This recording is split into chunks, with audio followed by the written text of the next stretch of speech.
Well, hello! Welcome back to my channel. Just Shauna here to talk about some friggin' books. I have 3 books to talk about today, and one of them, actually again, 2 of them I have done live shows for already. Well, one live show wasn't on my channel, but I was part of it. And the one that was on my channel is Age of Swords by Michael J. Sullivan. This is book 2 of the Legends of the First Empire series, for which I am doing a read-along on my channel, and I will link the Discord server in the description thing below if you care to catch up and join with us. We are reading Age of War this month in April. I have not started it yet, but that's neither here nor there. This is adult epic fantasy. We have elves, dwarves, giants, humans. Humans believed the elves to be gods until a human man killed one of them and they realized, oh shoot, they can die. Events transpired in that first book, and now in this book we are seeing more of the world. It is expanding quite a bit. We get introduced to some new characters, and amidst planning for a war, there is a little side quest that some of our main characters go on that has some pretty high fucking stakes. That's all I'll say about the plot. So, I love Persephone more and more. I remembered from the first time that I read the first 4 of these books that she's one of my favorite characters.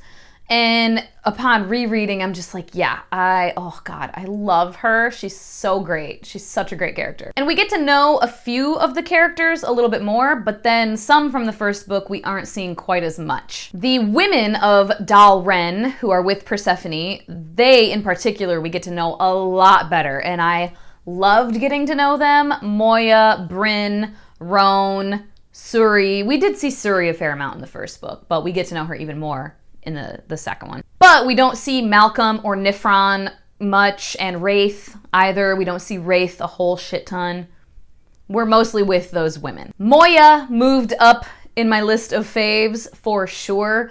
Oh God, I love her. Just once again, for me, Sullivan writes very nuanced characters with varied personalities. And I just really enjoy that. And like I said, we get to see a lot more of the wider world. We get to go to the Derg city of, what's it called? Neith? Neith. I don't know. It's Neith.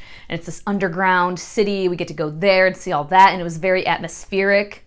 So part of what I like about Sullivan's writing style is he writes poignant, touching, or sad moments very well for me. He doesn't overdo it. They aren't dramatic. It's very to the point and simple.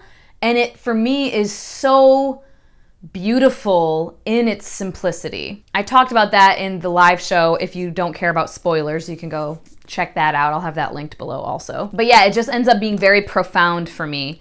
I want to give examples, but they will be spoilery. Yeah, the way he ends a chapter or ends a section with just this one line of just, oh my God, it just goes right to my soul, and I love it. There was movement in the plot in this one, but there wasn't a shit ton of movement in the plot necessarily. Like, kinda, but also kind of not. As far as the larger plot, like what was happening is very important, is vital to that, but there wasn't a lot of actual movement of most of the characters, if that makes sense. Probably doesn't make sense unless you've read it. Again, themes involved in this.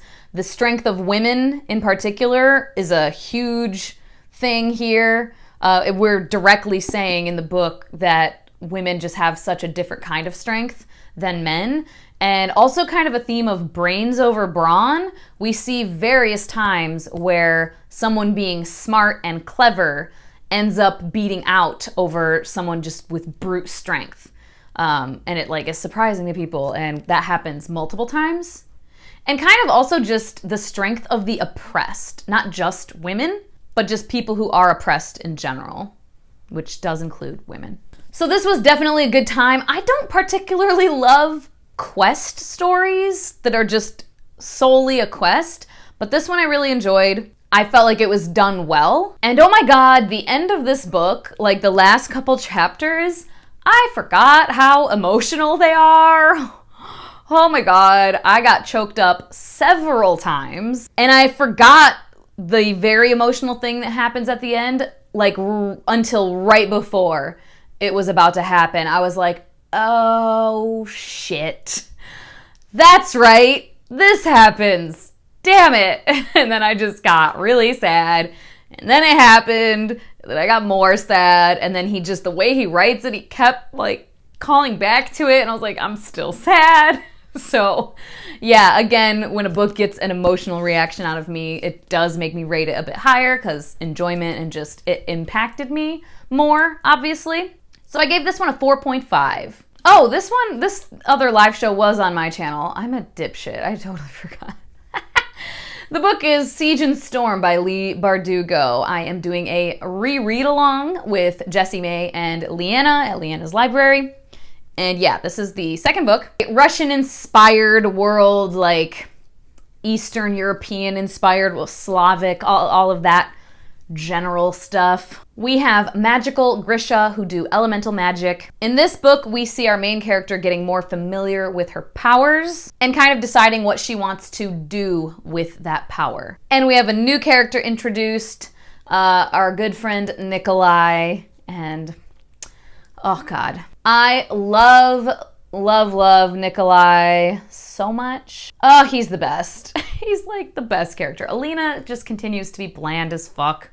And like Mal, he's so charming with other people. Like, especially in the first book, we saw him being super charming and like playful and oh my god, I'm just the great guy that everybody loves to be around.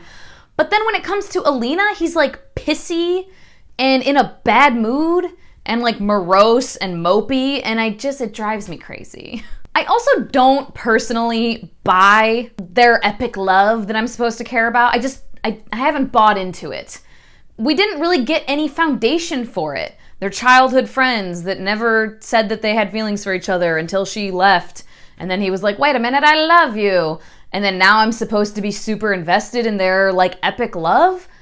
But for what? The whole time they've been together, in any capacity, he's been pissy and moody, and she's been like dealing with all this shit, and it's just, I haven't seen anything to make me care about their romance, other than I'm being told that I'm supposed to care. So that whole thing just falls kind of flat for me. Nothing really happened in this book.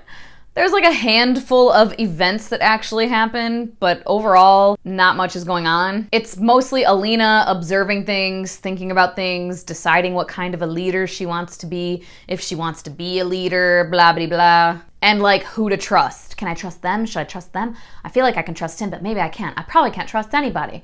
He seems trustworthy, but maybe it's all a lie. Like, all right, I get it. There's just not a lot going on. So this was very meh for me. It wasn't necessarily a bad time, nor was it a good time. Super middle of the road. Once again, if it was longer or harder to read, it probably would be a bad time. So I ended up giving this one 3 Pushinicorns. Super eh.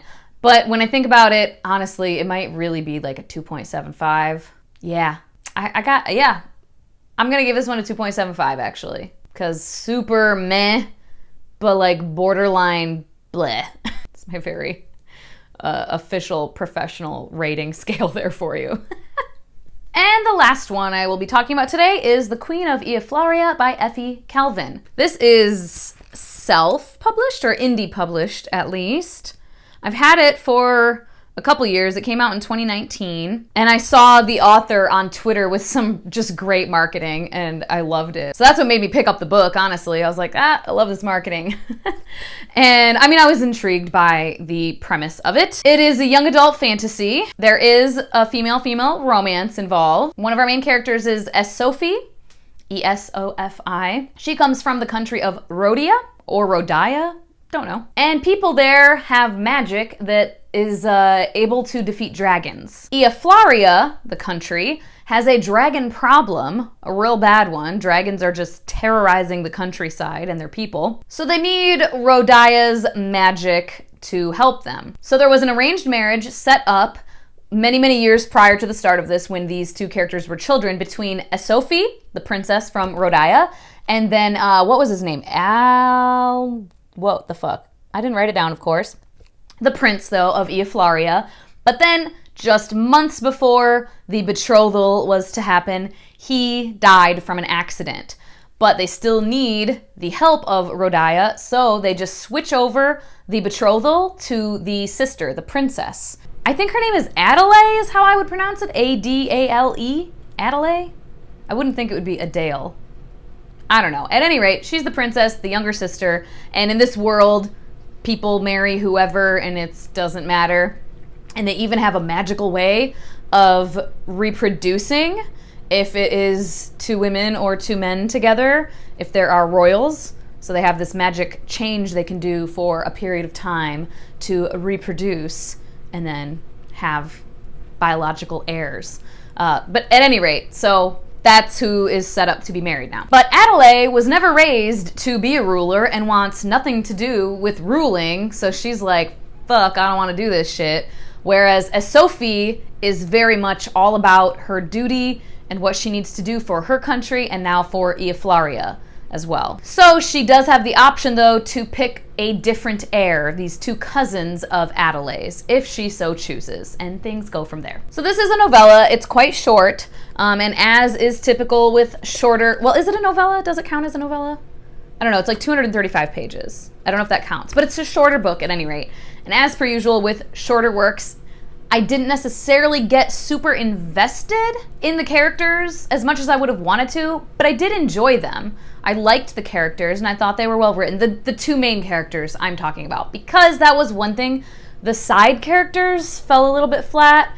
They were kind of one-dimensional and not delved into all that much, and they could have been really interesting had that happened. And especially the villains of this story, they were lacking some depth for me. We were just told that they were bad versus really seeing them be bad. So then when they did this one bad thing, it just felt like it came out of nowhere. It just felt random. Like, oh, okay, they're doing some bad shit. I was told they were bad, but you know, there just wasn't the energy there that I would have liked. The plot definitely made sense, was logical. I was intrigued by the plot.